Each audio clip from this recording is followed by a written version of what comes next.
আসসালামু আলাইকুম দর্শক, স্বাগত জানাচ্ছি আরটিভির দুপুরের সংবাদ। আপনাদের সঙ্গে রয়েছে আমি নীরা ফেরদৌস।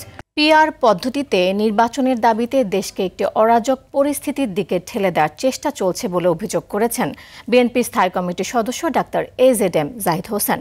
পিআর পদ্ধতি ছাড়া নির্বাচন করতে না দেওয়ার ঘোষণা কর্তৃত্ববাদী আচরণ বলেও মন্তব্য তার। দলের ভাইস চেয়ারম্যান শামসুজ্জামান দুদু বলেন, ভারতে বসে শেখ হাসিনা নির্বাচন ঠেকানোর ষড়যন্ত্র করছেন। রুদ্র রফিকের রিপোর্ট।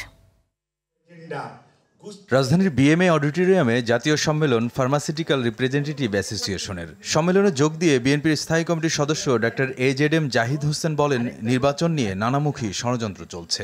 নির্বাচনকে প্রলম্বিত করার জন্য আমি কোনো চেষ্টা করছি, নির্বাচন যাতে আরও বেশি না দূরে থাকে, দেশে যাতে আরও আইন শৃঙ্খলা পরিস্থিতির অবনতি হয়, দেশে যাতে ইনভেস্টমেন্ট আরও কম হয়, দেশে যাতে আরও বেকারত্ব বেশি বেড়ে যায়, আমি কি সেই দিকে দেশকে একটা অরাজকতার দিকে নিয়ে যেতে চাচ্ছি? আপনি কি এই জিনিসটি চিন্তা করেছেন? নির্বাচন বিলম্বিত হলে পতিত স্বৈরাচারের ফিরে আসার পথ সুগম হবে বলেও সতর্ক করেন তিনি। কেউ কেউ পিআর নিয়ে রাস্তায় নামতেছেন, প্রোগ্রাম করতেছেন, দ্যাটস গুড, প্রোগ্রাম করা ভালো, জনগণকে সচেতন করা ভালো, কিন্তু এর অর্থ এই না যে আপনি এক ধরনের কর্তৃত্ববাদিতা, আপনার মতামত জনগণের নাম বলে জনগণের অনুমতি না নিয়ে চাপিয়ে দিবেন। নির্বাচন বানচালের ষড়যন্ত্রের প্রতিবাদে জাতীয় প্রেস ক্লাবের সামনে আয়োজিত সমাবেশে বিএনপির ভাইস চেয়ারম্যান শামসুজ্জামান দুদু বলেন, ভারতে বসে দেশের বিরুদ্ধে ষড়যন্ত্রে লিপ্ত স্বৈরাচার শেখ হাসিনা।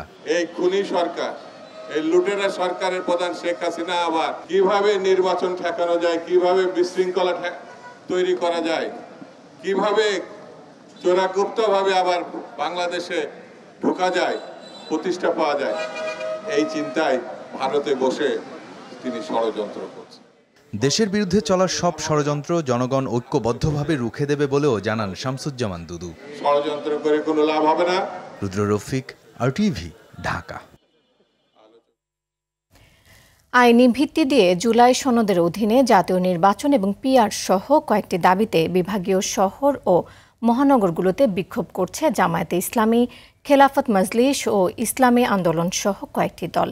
ঢাকায় কামরাঙ্গীর চরে বিকেলে সমাবেশ করবে জামায়াত, আড়াইটায় বাড্ডায় সমাবেশ করবে ইসলামী আন্দোলন। গতকাল জাতীয় মসজিদ বায়তুল মোকাররমের দক্ষিণ গেটে জামায়াত ও উত্তর গেটে ইসলামী আন্দোলন বিক্ষোভ করে। প্রেস ক্লাবের সামনে সমাবেশ করে খেলাফত মজলিস।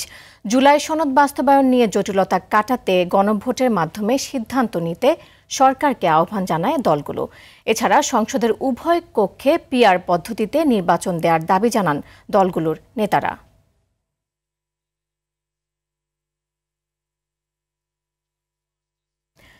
কোনো দল বা গোষ্ঠীর প্রতি পক্ষপাতমূলক আচরণ করলে আগামী জাতীয় সংসদ নির্বাচন সুষ্ঠু হবে না। তাই নির্বাচন কমিশন ও অন্তর্বর্তী সরকারকে জাতীয় ও আন্তর্জাতিক চাপ উপেক্ষা করে নিরপেক্ষ দায়িত্ব পালন করার আহ্বান জানান টিআরবির নির্বাহী পরিচালক ডক্টর ইফতেখারুজ্জামান। সকালে ধানমন্ডিতে টিআইবি কার্যালয়ে reporters forum for election and democracy সদস্যদের ইলেকশন রিপোর্টিংয়ের উদ্বোধন অনুষ্ঠানে তিনি কথা বলেন।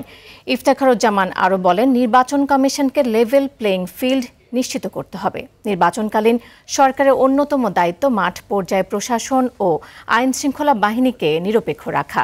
একই সঙ্গে রাজনৈতিক দলগুলোকে পেশি শক্তি ও অবৈধ টাকা ব্যবহার বন্ধ করতে হবে।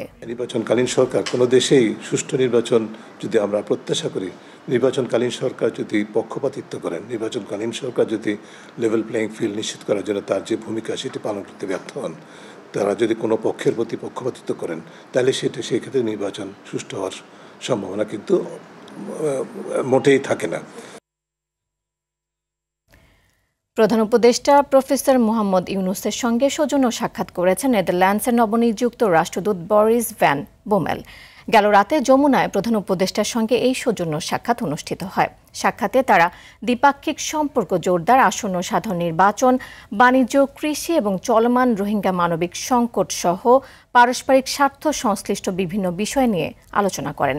প্রধান উপদেষ্টা ফেব্রুয়ারি মাসে প্রথমার্ধে সাধারণ নির্বাচন অনুষ্ঠানের জন্য অন্তর্বর্তীকালীন সরকারের প্রস্তুতি সম্পর্কে রাষ্ট্রদূতকে অবহিত করেন। রাষ্ট্রদূত ভ্যান বোমেল বাংলাদেশের গণতান্ত্রিক উত্তরণের প্রতি তার দেশের সমর্থনের কথা পুনর্ব্যক্ত করেন।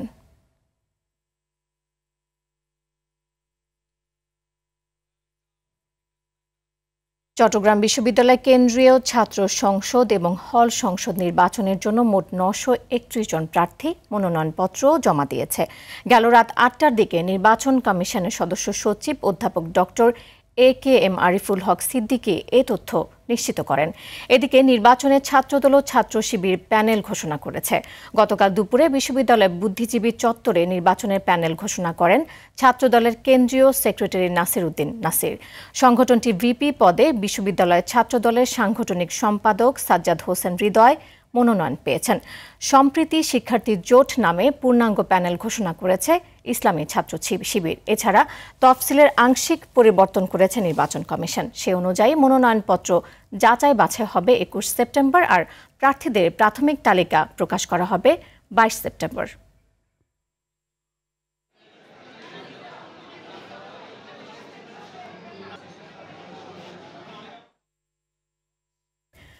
রাজশাহী বিশ্ববিদ্যালয় কেন্দ্রীয় ছাত্র সংসদ নির্বাচন ও হল সংসদ নির্বাচনের প্রার্থীরা ক্যাম্পাসে প্রচার চালাচ্ছে। প্রচারপত্র বিলি ও কুশল বিনিময়ের মাধ্যমে প্রার্থীরা সাধারণ শিক্ষার্থীদের কাছে যাচ্ছেন। তারা নির্বাচিত হলে শিক্ষার্থীদের জন্য কি করবে তা তুলে ধরছে। ছুটির দিন হওয়াতে সকাল থেকে প্রচারে কম থাকলেও বিশ্ববিদ্যালয়ের কেন্দ্রীয় মসজিদে জুমার নামাজ আদায়ের পর প্রচার কার্যক্রম বাড়বে। এদিকে রাজশাহী বিশ্ববিদ্যালয়ে পোষ্য কোটা পুনর্বহালের প্রতিবাদে জুম্মার পর রাবি কেন্দ্রীয় জামে মসজিদ থেকে বিক্ষোভের ডাক দিয়েছে শিক্ষার্থীরা।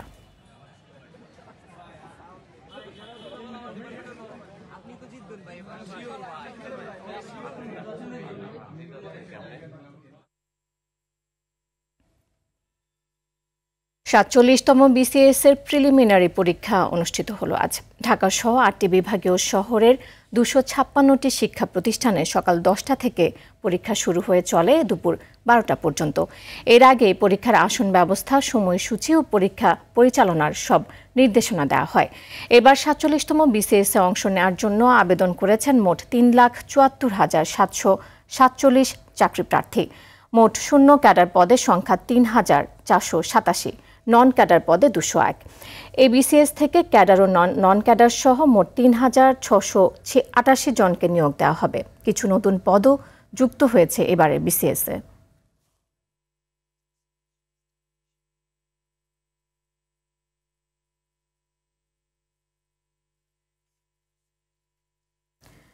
অবৈধ অস্ত্র ব্যবসার অভিযোগে মুশফিক উদ্দিন টগর নামে একজনকে গ্রেফতার করেছে র্যাব। গতকাল রাজধানীর আজিমপুর এলাকা থেকে একটি বিদেশি পিস্তল ও বিপুল গুলি সহ গ্রেফতার করা হয় তাকে। সংবাদ সম্মেলনে র্যাব 3-এর অধিনায়ক লেফটেন্যান্ট কর্নেল ফাইজুল আরেফিন জানান, আসামি টগর বুয়েট শিক্ষার্থী সাবেকুন নাহার সনি হত্যা মামলায়ও দণ্ডিত। সাকিবুর রহমানের রিপোর্টে দেখুন এর বিস্তারিত।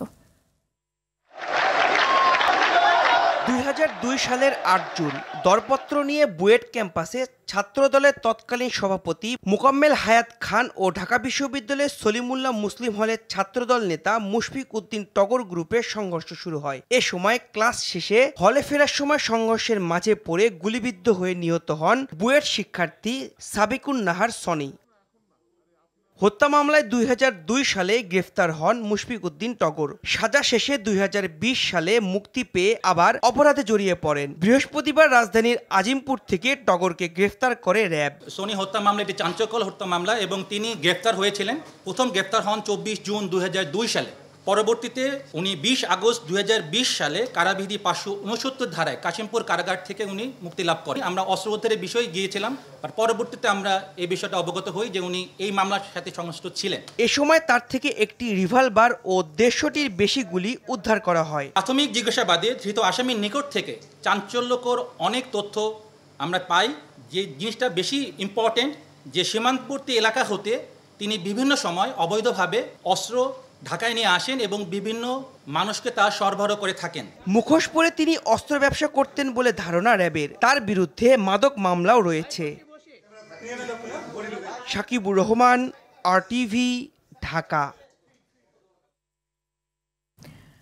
রাজধানীর বাজারে বেশিরভাগ সবজির দামই চড়া। ইলিশের ভরা মৌসুমেও বাজারে নেই স্বস্তি। মাংসের দিকে নজর দেওয়ার উপায় নেই সাধারণ মানুষের। অন্যদিকে ব্রয়লার, মুরগি, ডিম ও নানা ধরনের মুদি পণ্যের দাম আগের মতোই আছে।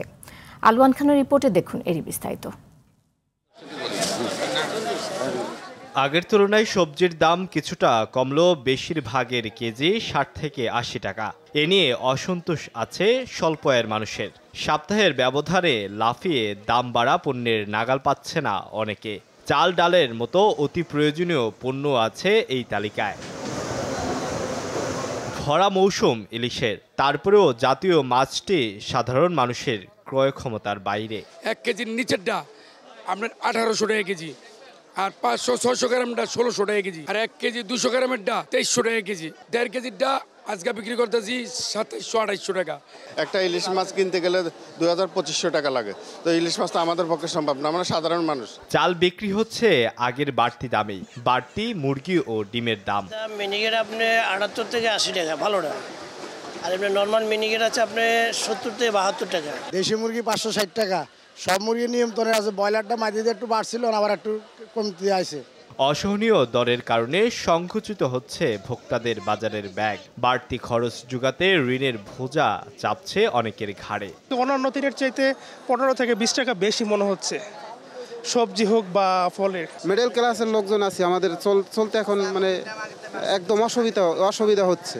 নিত্যপণ্য সহনীয় রাখতে সরকারের কঠোর নজরদারির দাবি ভোক্তাদের। আলওয়ান খান, RTV, ঢাকা। মৌসুমের শুরুতে রূপালী ইলিশের পাওয়া না গেলেও এখন জেলেদের জালে ধরা পড়ছে ঝাঁকে ঝাঁকে ইলিশ। এতে ব্যস্ত সময় পার করছেন পটুয়াখালীর রাঙ্গাবালির জেলেরা। ইলিশের সরবরাহ বাড়ায় ভরা মৌসুমে সরগরম হয়ে উঠেছে উপজেলার আড়ত ও মাছঘাটগুলো। এমন সরবরাহ অব্যাহত থাকলে দাম কমবে আশা ব্যবসায়ীদের। পটুয়াখালীর রাঙ্গাবালি থেকে আয়ুব খানের পাঠানো তথ্যচিত্র আরও জানাচ্ছেন আব্দুল হামিদ।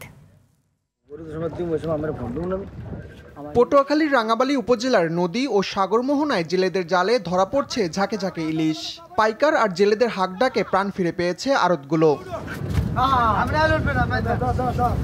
ঘাট থেকে ইলিশ যাচ্ছে দেশের বিভিন্ন প্রান্তে।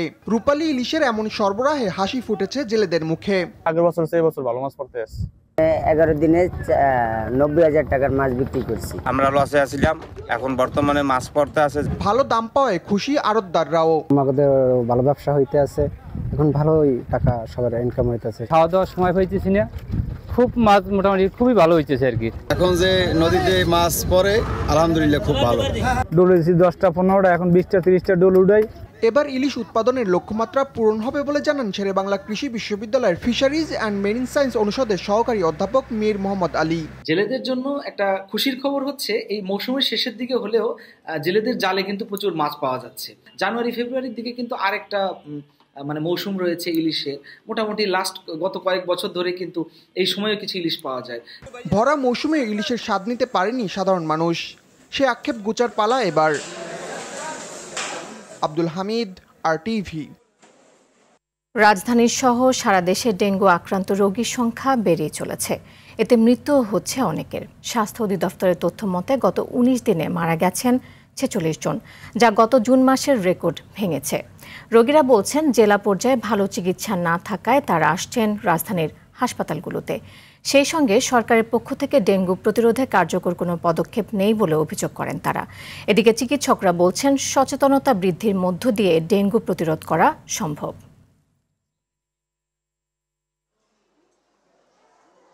তিন দিন পরে আবার জ্বর আসছে। জ্বর আসার পরে আমার আব্বু আমাকে টেস্টের জন্য নিয়ে গেছিল। টেস্টে আমার প্লাটিলেট অনেক কমে গেছিল, তাই আমার এই হাসপাতালে ভর্তি হইতে হয়েছে। 4 দিন টানা জ্বর ছিল। জ্বরের থেকেই ডেঙ্গু পরীক্ষা করছি, টাইফয়েডও পরীক্ষা করছি, দুটোটাই ধরা পড়ছে আমাদের নারায়ণগঞ্জে। শারদীয় দুর্গাপূজা ঘিরে ব্যস্ত সময় পার করছে প্রতিমা শিল্পী ও আয়োজকরা।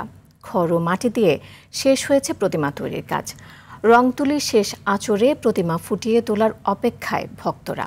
পূজা উপলক্ষে নিরাপত্তা ব্যবস্থা জোরদারের কথা জানিয়েছে প্রশাসন। নারায়ণগঞ্জ প্রতিনিধি আনোয়ার হাসান এবং শরীয়তপুর প্রতিনিধি আসাদ গাজীর পাঠানো তথ্যচিত্রে বিস্তারিত জানাচ্ছেন সাকিব আল হাসান। মণ্ডপে মণ্ডপে বেজে উঠবে ঢাক ঢোল ও কাঁসার শব্দ। কৈলাস থেকে ঘোড়ায় চড়ে জামদানি শাড়িতে আসনে বসবেন দেবী দুর্গা। এ উপলক্ষে নারায়ণগঞ্জের মন্দিরগুলোতে চলছে প্রতিমা শিল্পী ও আয়োজকদের কর্মব্যস্ততা। 21 সেপ্টেম্বর মহালয়ার মধ্য দিয়ে দিন গণনা শুরু হবে দুর্গোৎসবের। 28 সেপ্টেম্বর ষষ্ঠী পূজার মধ্য দিয়ে শুরু হবে শারদীয় দুর্গাপূজা। এরই মধ্যে মাটি ও খড় দিয়ে তৈরি করা হয়ে গেছে প্রতিমার কাঠামো। এক একজন শিল্পী মজুরি নিচ্ছেন 60,000 থেকে সর্বোচ্চ 1 লাখ টাকা। তবে চাহিদার তুলনায় মজুরি কম হলেও আদি পেশা টিকিয়ে রাখছেন তারা। গেছে বছর যে জিনিসের যে দাম কিনছে এই বছর কিন্তু সেই দামটা কিনতে পারি নাই, ওই হিসাবে আমরা মূর্তির দাম পাইতেছি না। অনেক পরিশ্রম হচ্ছে, এই পরিশ্রমের মাধ্যমে আমরা সুখ পাই মায়েরে বানায়া। পূজাকে ঘিরে জোরদার করা হচ্ছে নিরাপত্তা ব্যবস্থা। সব জায়গায় আমাদের পোশাকই পুলিশের সাথে সাথে আমাদের সাদা পোশাকে আমাদের পুলিশ মোতায়েন থাকবে, আরো শান্তিপূর্ণভাবে এবং উৎসবমুখর পরিবেশে যাতে আয়োজনটি হয় সেই ব্যবস্থাটা করতে। এদিকে চিরাচরিত রঙের পরিবর্তে ধান দিয়ে প্রতিমা তৈরি করা হচ্ছে শরীয়তপুরের নড়িয়ার ভোজেশ্বর এলাকার ঘোষপাড়া সার্বজনীন দুর্গা মণ্ডপে। মৃৎশিল্পীদের হাতে এমন দারুণ কারুকার্য খচিত প্রতিমা এরই মধ্যে নজর কেড়েছে ভক্ত ও দর্শনার্থীদের। শরীয়তপুরে এবছর 101টি মন্দিরে ও নারায়ণগঞ্জে 222টি মন্দিরে দুর্গাপূজা অনুষ্ঠিত হবে। 2রা অক্টোবর দশমীতে দোলাই চড়ে দেবী দুর্গার বিদায়ের মধ্য দিয়ে শেষ হবে সনাতন ধর্মাবলম্বীদের বড় উৎসব দুর্গাপূজা। সাকিব আল হাসান, RTV। দর্শক, দুপুরের সংবাদ এ পর্যন্তই। জেলার সংবাদ বিকেল 4:45টায় দেখার আমন্ত্রণ রইল। এতক্ষণ সাথে থাকার জন্য ধন্যবাদ সবাইকে।